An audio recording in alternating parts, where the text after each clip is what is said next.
Hello and welcome to The Edition from The Spectator. I'm Lara Prendergast, The Spectator's executive editor, and the latest issue of the magazine has just gone to press. To discuss what's in it, I'm now joined by our economics editor, Michael Simmons, our columnist, the author Lionel Shriver, and the royal commentator and Daily Mail columnist, Robert Hardman. This week's cover has the headline Banking on it, and in it, Michael looks at the increasingly close relationship between Rachel Reeves and the city. So Michael, how close is that relationship right now? We should start off by saying this is not a new invention of this Labour Chancellor. The Treasury has always been close to the city, and there's structural reasons for that. The Treasury is the policy owner for financial services, so that has to be one of its core focuses. But what's interesting about Rachel Reeves and this Labour government is you would probably think, after the election that maybe they would want to change that relationship a bit. Maybe they would look at some of the voices on the left side of the Labour Party. Maybe they would look at small businesses in local areas. But actually the opposite of that has happened. What we've seen is a ramping up of the engagement between the Chancellor and the city. And it's what one Treasury advisor described to me as a Faustian bargain. A Faustian bargain has come about here, where this is not some kind of conspiracy where there's actually been a deal and a handshake, but basically in the run-up to the election in 2024 and through the first two budgets, the Chancellor has got a lot of flack, and she was desperate for some kind of credibility.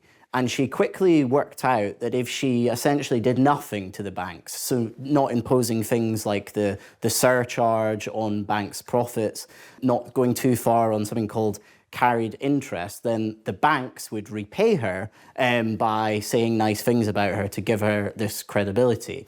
And people on the left of the Labour Party and people in the business community are kind of a bit put out by this, because the opposite is true for any business that's not in the Square Mile or Canary Wharf. We've had things like the £25 billion increase on employers' national insurance. The increases in minimum wage means that many businesses that don't have the kind of cash piles that city firms do are really struggling. And basically for the piece, I've spoke to people in the city, I've spoke to people on the kind of hard left of Labour and people in the Treasury who kind of say just seems unusual, this discrepancy between how businesses are treated and how financial firms seem to be treated by Rachel Reeves. And you start your piece with this quote from the Epstein emails. It's an email from Epstein to Jamie Dimon, the chief executive of JP Morgan, saying that he should mildly threaten the UK government over the suggestion that bankers' bonuses should change. Yeah. Is that sort of sense that the banks should threaten the government, is that still ongoing? Yeah, and this has literally happened over 16 years. So that was about a tax on bankers' bonuses that the then Gordon Brown government wanted to introduce, and Peter Mandelson advised Epstein to tell JP Morgan that if they mildly threatened things, then that potentially wouldn't happen. What were they mildly threatening about? Well, it was about having this new European headquarters in London. Fast forward 16 years to the second budget, when the left of the Labour Party were calling for a wealth tax and various banks were heavily lobbying against that. In the end, the Chancellor decided not to go for that. What happened the very next day? JP Morgan announced that exact same office plan would go ahead. It's going to employ 12,000 people. So, obviously that's a great thing for the economy. But when JP Morgan announced this, they basically just made the threat explicitly. They had a form of words that essentially said the positive pro-city environment needs to continue, or these plans will be permanently under review. So what we've seen over those 16 years is threats that were being made, by lobbyists, by banks behind closed doors are now just out in the open.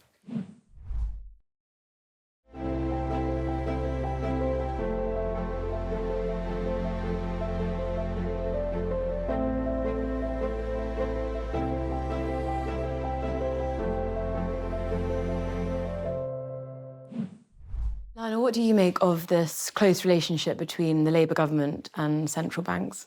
Well, of course, it's certainly not what you would expect.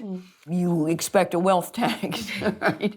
For everyone. And going after bankers' bonuses, et cetera. So I read this article with surprise. I have to say, with a certain amount of relief, I know that sounds weird, but I want the Chancellor to be mindful of decisions she's making that affect the economy, that affect decisions in companies that wield an enormous amount of capital and can take that capital somewhere else. And the economy here is fragile enough. We read all the time about all these pubs closing. That is a tragic cultural loss, which is probably permanent. Labour has always loved sort of big behemoths, whether they're particularly state ones, obviously, but commercial ones too. I mean, it's very comfortable dealing with the big bosses. It is, as Lionel says, it's the sort of the small business that they just have no time for. But very, very happy going. Oh, they're perfect. They're happy to take the money. CBI, IOD, being in those sort of big conference centres. I mean, I remember back in the 90s when in the run-up to sort of Blair taking power, when John Smith was still alive, when he was the shadow chancellor, and he went on what was mocked as the prawn cocktail offensive in the city. But it worked, I mean, the city, by the time the Blair government came along, were totally comfortable with the idea of a Labour government. But I think, as Michael points out, it's pretty weird right now to have the devil incarnate as far as Labour backbenchers are concerned, huge banking leviathans, all being frightfully pally, while they're getting letters from their constituents where an employee of sort of 5 or 6 people in a cafe or a shop or a pub or whatever are going down the pan. And we would never say, or I personally would never say, don't be pro-city. You should be pro-business in general. But I think it's almost like the Treasury doesn't actually understand what a small business is. Like one of the facts they've never run one, have they? Yeah, well, exactly. And one of the facts we reveal in the piece They're is from cash cows for the Treasury, that's all. That's all. If you look at the Chancellor's diary, she has what's described as a small business roundtable. And 2 of the small businesses are BAE Systems and Google. And HSBC and Rolls-Royce. Yeah. Very big round table. I bet they can't wait to become big. Exactly. I mean, I can't imagine what a large Google will be. I think the other thing that's worth saying as well is it's not that the city likes her because they think she's our perfect chancellor. It's that they're worried about what could potentially come next. I mean, at the end of last year, there were some rumours, some based in fact, I think some just malicious, about the Chancellor potentially having a hard time in her personal life. And one banker said to me, who usually just wants bitchy comments about the Labour government, said to me, "Oh, is she actually okay?" And they meant that sincerely because they're worried that if Rachel Reeves were to resign or to be reshuffled, that you would get somebody further to the left coming in who wouldn't continue that sort of pro-city sentiment. And I think they have reason to worry. The Labour chair of the Treasury Select Committee wrote a piece in the Financial Times last week saying that, the city loving should end. You need to focus on the consumer now. And people in the city see that and think, we need to be pro-Reeves. We need to give positive comments about what she does because she's better than the alternative, as they would see it. Do you think, Lionel, that this could benefit reform if Labour become known as the party of the city and small businesses are neglected? Sure, anything negative about Labour is good for reform, and I don't think this scans well. I don't think that the regular reader is necessarily going to respond as I did with any relief that she cares about the consequences of her policies on a very important sector of this economy. In general, it's going to look like a sellout, and being in the pocket of very powerful people. And what is conveyed in Michael's article is that essentially the city is constantly capable of blackmailing the Treasury.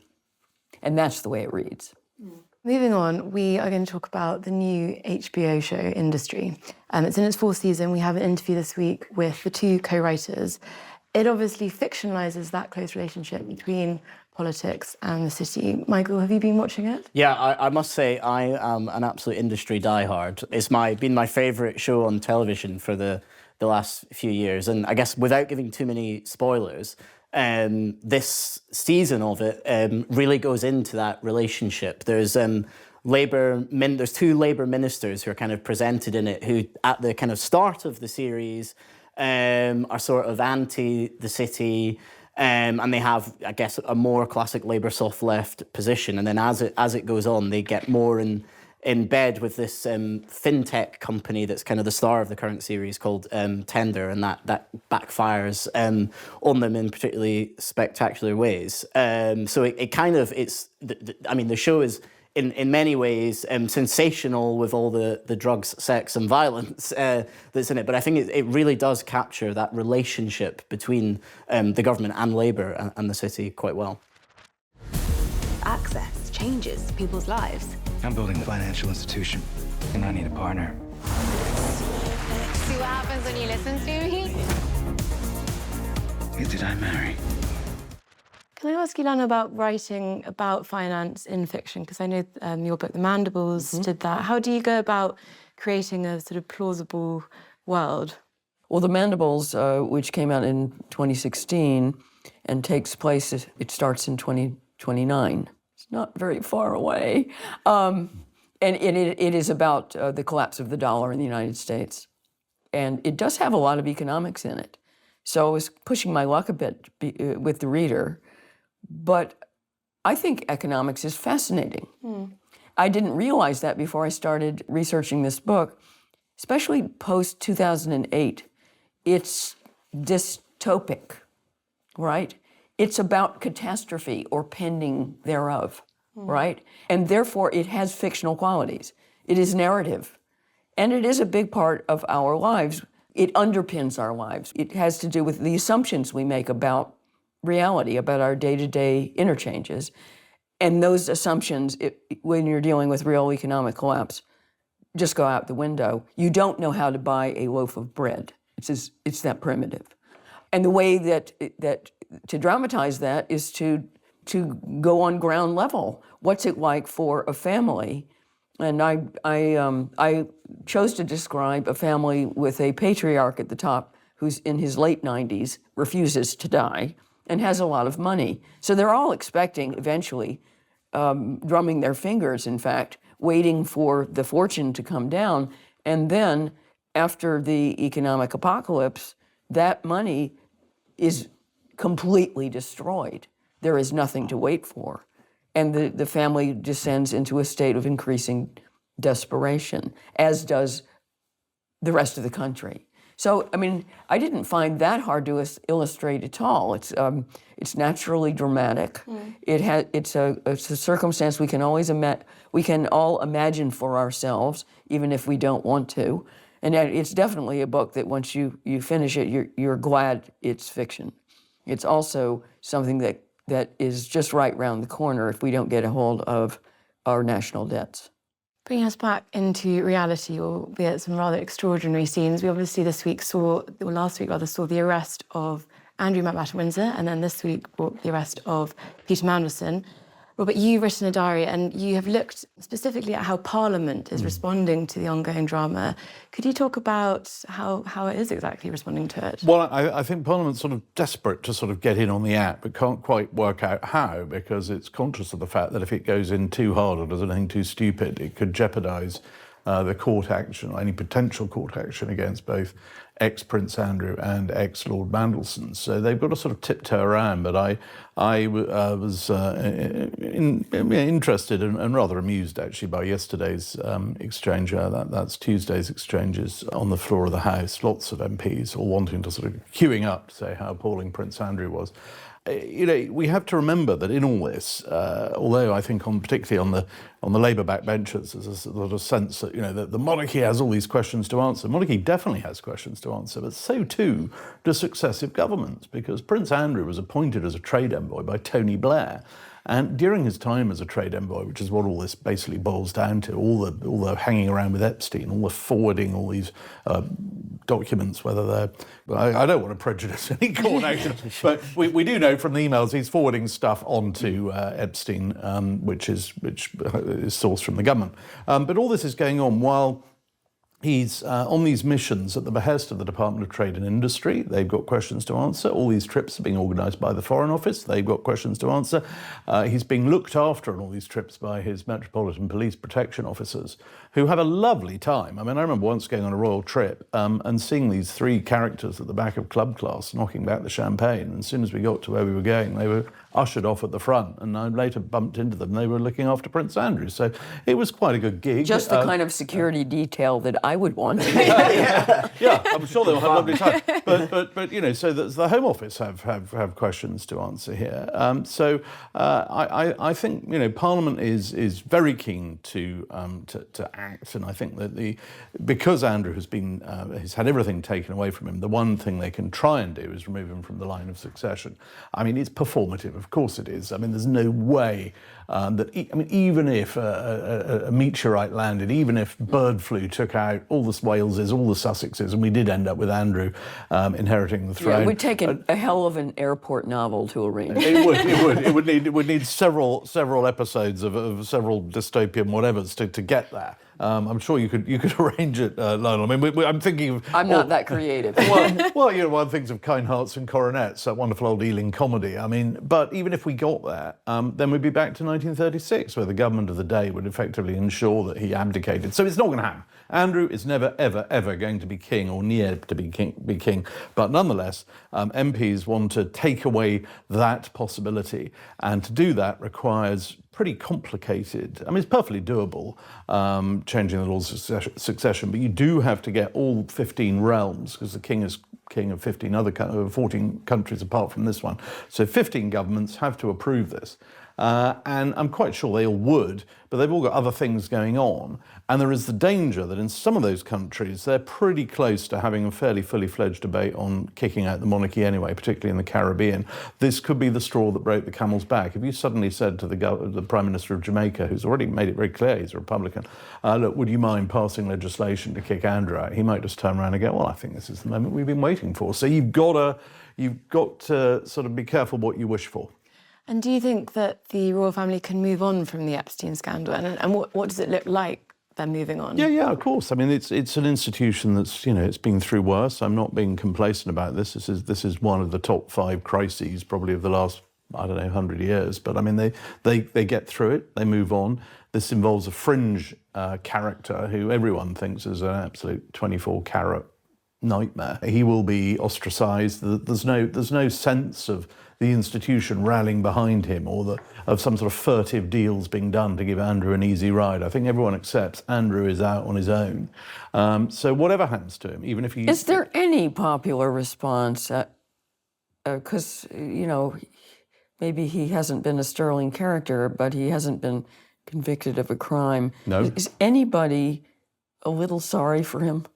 I think there was a degree of feeling sorry for him up until it turned out that he'd been lying through his teeth when he said that he'd severed all links with Epstein. So you had his Newsnight interview in 2019, and a lot of people took that at face value and thought, okay, look, the guy's made lots of stupid mistakes. He's lost his role. He's out of public life. He's a broken husk of a man. There was, I often sensed among some people that not a huge amount, very, very tiny violins playing, but a slight sense of, he's paid a very heavy price, and he hasn't been charged with anything, and we're all innocent till proved guilty, etc., etc. Then came the revelation in the Mail on Sunday a few months ago that he lied about saying he'd severed links with Epstein. There was that email saying, let's play again soon. There were other emails saying that no, he hadn't severed his links with Epstein. So you suddenly thought, well, hang on, he's been telling fibs. And then, of course, the latest trove of Epstein files show all sorts of other connections, basically they were much closer than he let on. I think that is when... Is it at the level of criminal behaviour? Well, that's where the cops are coming in. I mean, you know, is it? Well, we don't know. We'll have to wait and see. But I think even if it's not, I think it's clear that here is someone who's privy to confidential documents, and he's just forwarding them to someone who he's trying to suck up to, who's paying off his ex-wife's overdraft. I don't think, the levels of sympathy are receding fast, put it that way. I wonder if there could be more or slightly any sympathy at all for Mandelson, because we've just had the news this morning that it was the Speaker of the Commons who shopped him to the police over this this rumour that he was a flight risk and he was going to move to the British Virgin Islands. And whether he's innocent or guilty, leave the police investigation to to work that out. It does seem slightly odd that you've got the Speaker of the Commons piling in as well, and maybe, you know, the original spin doctor will be able to spin some sympathy out of that. Yeah, I would have thought also, what is it? Why is it down to the Speaker to sort of start hypothecating on a what an ex-MP might do? It all, it looks odd, doesn't it? Mm. We've talked about bankers, we've talked about politicians, we've talked about royals. I'd like to talk about another class of in society that's not often beloved, journalists. Yes. Lionel, your column this week is about a slight run-in you've had with a journalist. Could you start by outlining what exactly happened? Yeah, it wasn't exactly a run-in. Maybe it should have been. I'd have been better off. I'm releasing a book just this last week, and the first interview is always arranged well in advance, so this happened in January, and it was the Daily Telegraph that bid for the first interview. I have been burnt repeatedly by British journalists in particular, who by letting them into my house. And you'll have an interview all about the book, and then it turns out that the profile is all about my house, right? Mm. Or whatever they can infer from my house, and then the book is virtually ignored because it becomes a little gossip column. That's disappointing, but of course it's worse when it's not just gossipy, but it's critical and ultimately malign in an effort to damage my reputation, and that is what happened this time. In defiance of my longstanding tradition in London of having learned my lesson and meeting in a West End hotel lobby from which they could infer nothing, aside from whether or not I ate the biscuits, which of course they weaponized in many instances. Since I moved to Portugal, I don't have a regular place. I haven't reinstalled that policy. Mm. So I did the interview at home, and the resultant profile is nasty and full of, I'm afraid this is very British, you know, the insinuation, which doesn't take any responsibility for what the reader is supposed to conclude. For example, if she was describing this table here, all she'd focus in on is the fact, oh, they're drinking sherry in the afternoon. Oh, no, quite right. Oh, no. What could you infer from that? Yeah, and in fact, she did. You know, there was an open bottle of wine on the table, corked, which I had not finished, which is really what was noteworthy about it. But this was just like, and has nothing to do with my book or my career. It's just absurd.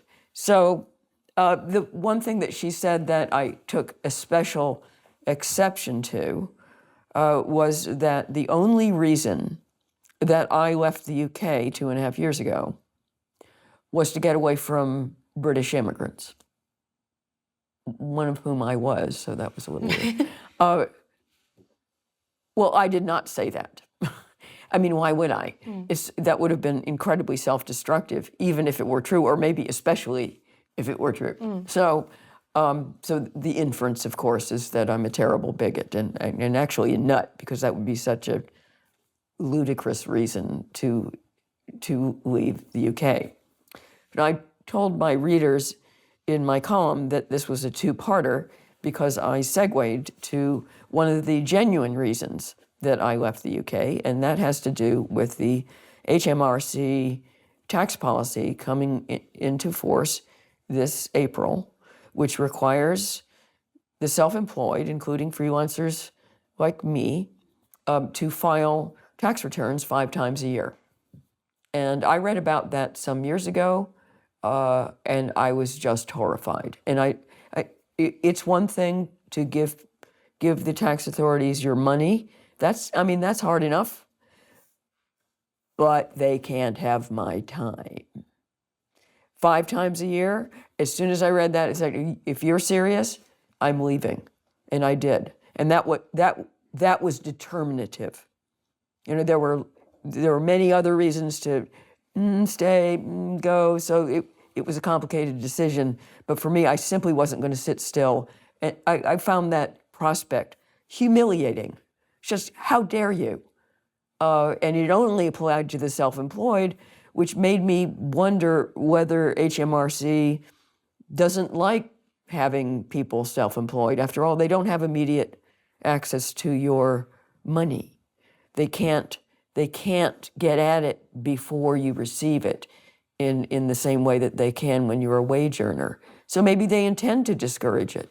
Robert, you must have written many profiles over the years. Do you think you've ever been guilty of doing what Lionel has mentioned, sort of insinuating through colourful bits of your piece? I think whenever you have something written about you, you're never entirely happy with it. I mean, I actually, for what it's worth, I having read your piece, I then looked up that bit in the Telegraph. And my sort of gut feeling is you came out of it, pretty well. It sort of rang true. It was a sort of Lionel Maybe Shriver. I've been spoiled. I think, I have to say, there was a bit about, half a bottle of wine or whatever. But I mean, I can see why you would find that irksome. But actually, I think the overall picture was of made me think I'm going to go and buy Lionel's book, which I think is probably... I haven't yet, no. Didn't work. No, well, I haven't even been able to log on this morning, but I will. I will get your book. I will read it whether I'm on holiday in Portugal or anywhere else.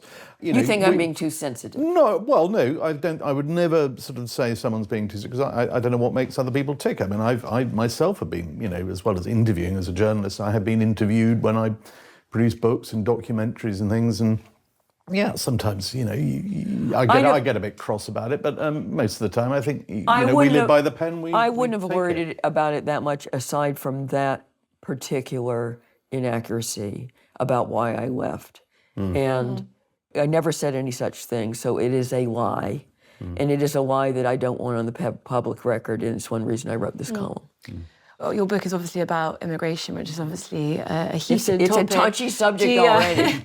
How has the response to it been, apart from that interview? I've got some very good responses and some really nasty ones. And this is what I predicted ahead of time. I would have liked to be wrong. I mean, every author wants the whole world to love their book, but it's a divisive subject, and sure enough, the book has divided. I have all kinds of enthusiasm from people who appreciate that the experience of the host population is being represented, not uncritically, by the way. I think it's a book that represents all sides of the immigration debate, but it does represent the restrictionist viewpoint as well as the case for mass immigration. And the progressive world is not accustomed to tolerating that viewpoint at all. I think I have finally found the most sensitive subject in the world. And it is definitely the most divisive. It is the subject that splits the left and the right. So the predictable outlets have run vicious reviews. Progressives hate this book. It's almost satisfying. That's the strapline. Talking of cultures assimilating or not, in this week's issue we also have Angus Colwell writing about how Britons at the moment seem very obsessed with Australia. Is that something that you've noticed, Michael? Yeah, I mean, he's... I will caveat what I'm about to say with, I should say, Angus is a dear friend, and this is a well-written piece. And he correctly notices this observation. If you go to certain areas of London, Clapham is the prime example, it's absolutely full of Australians in their 20s and 30s now who are identified, the men anyway, are identified by having mullets and moustaches. But where I disagree strongly with Angus is he's quite scornful of Australian culture. He slags off a brunch restaurant which I frequent called Milk Beach, which sort of specialises in avocado on toast, which Angus is not a fan of. But I think Milk Beach is great. I think avocado on toast is great. I think mullets are kind of cool, and I think moustaches are cool as well. And I think there's what's drawn out from kind of Angus's critique of Australians is this, like, it's in a way what holds us back as a country, I think. It's that what we don't like about Australians is that they care about their health, they care about their looks, and they seem to want to get on in life. And I think that's the same is true of Brits that go to Australia. I mean, I went to a state school in Scotland, and half my contemporaries are either down here in London, the other half now live in Australia. And I think we can learn a lot from Australia. Angus points out that they have their GDP per capita is 30% higher than ours. That's a staggering statistic. So clearly Australia are doing something right, and that must be in no small part due to Australian attitude. So I think his observation is totally right, but his negative view on them I would disagree with strongly.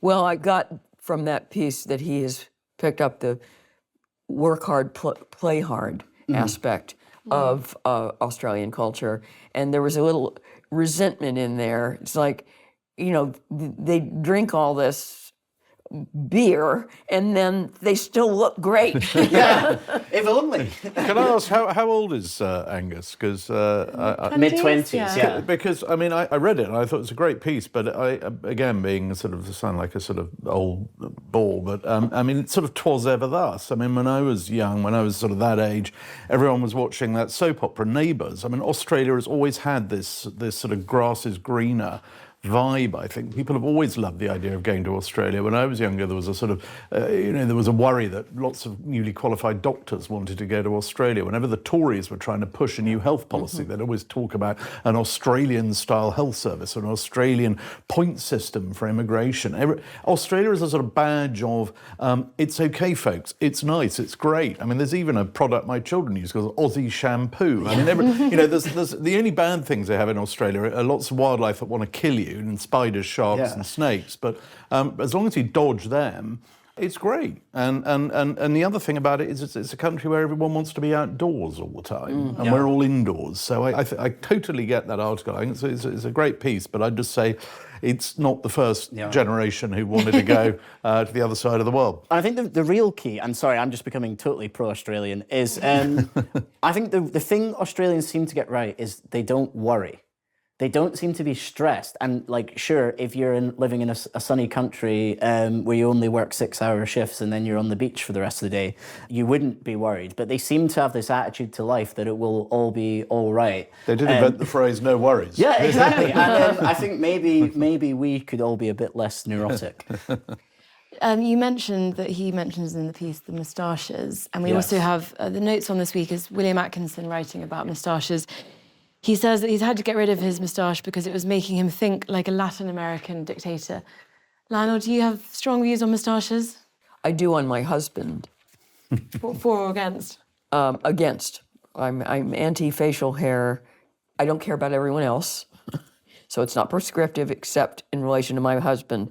And the biggest sacrifice he makes for our marriage is shaving regularly. He hates shaving.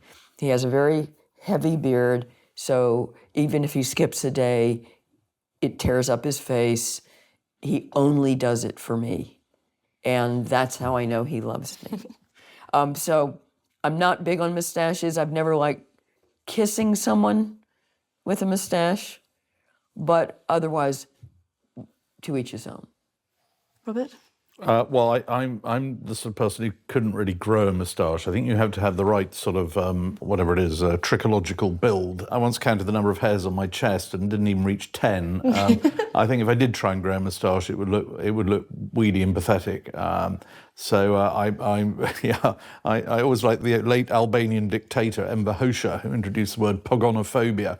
It's a common currency, which is irrational fear of beards. He banned beards.